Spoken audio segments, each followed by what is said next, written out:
ছেলে ছিল মায়ের পথের কাঁটা।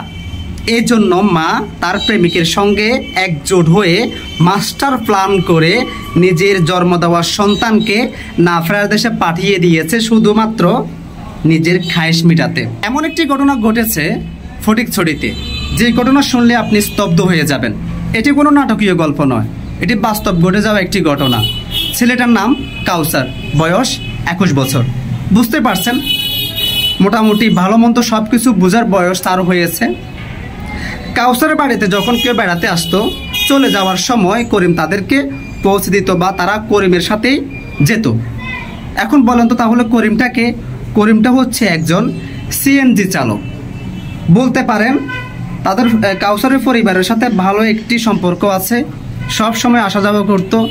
কাউসারের মা যখন বাজারে আসা যাওয়া করত, করিমের গাড়িতে করেই আসা যাওয়া করত। আর এই সুযোগটাকে কাজে লাগিয়েছে সেই সিএনজি চালক করিম।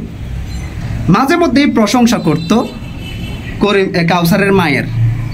সিএনজি চালক করিম, ভাবি আপনি তো খুব সুন্দর, আপনি তো দিন দিন সুন্দর হয়ে যাচ্ছেন, এই টাইপের কিছু প্রশংসা করত, যে প্রশংসা শুনে কাউসারের মা খুব খুশি হয়ে যেত। আর এটাই ছিল একটা সাফল্যের টার্গেট সিএনজি চালক করিমের জন্য। একটা সময় এমন একটি সম্পর্কে তারা লিপ্ত হয়ে যায়, কাউসারের মা সেই সিএনজি চালক করিমকে ছাড়া কিছুই বোঝে না। তো ছেলের বয়স যেহেতু 21 বছর, সে যখন সব কিছু বুঝে, মায়ের অপকর্মের কথা সে অবগত।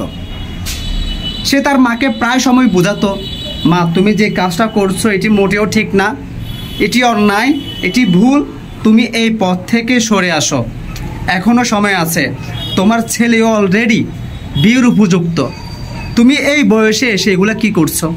কিন্তু ছেলের কথা মায়ের কানে যায় না, উল্টো ছেলের জন্য অন্য কিছু চিন্তা ভাবনা করছে, কিভাবে ছেলেকে না ফেরার দেশে পাঠিয়ে দেওয়া যায়, পথের কাঁটা সরিয়ে দেওয়া যায়।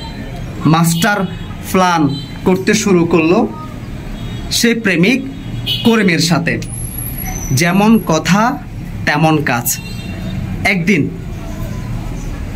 রাতের বেলায় প্ল্যান অনুযায়ী ছেলে কাউসারকে না ফেরার দেশে পাঠিয়ে দিল।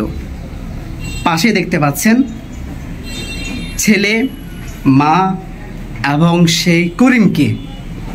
কি বলবেন? কিছু বলার ভাষা খুঁজে পাচ্ছেন? এরা হচ্ছে মা, এরা হচ্ছে সেই মা যারা মা হওয়ার যোগ্যতা রাখে না, নিজের খায়েশ মেটানোর জন্য সব কিছু করতে পারে।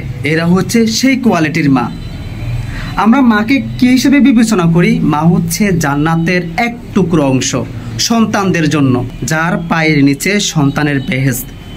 হ্যাঁ, আর সেই মা নাকি নিজ হাতে সামান্য নিজের শারীরিক আকাঙ্ক্ষা মেটানোর জন্য সন্তানকে না ফেরার দেশে পাঠিয়ে দেওয়ার জন্য এতটুকু চিন্তা করে না।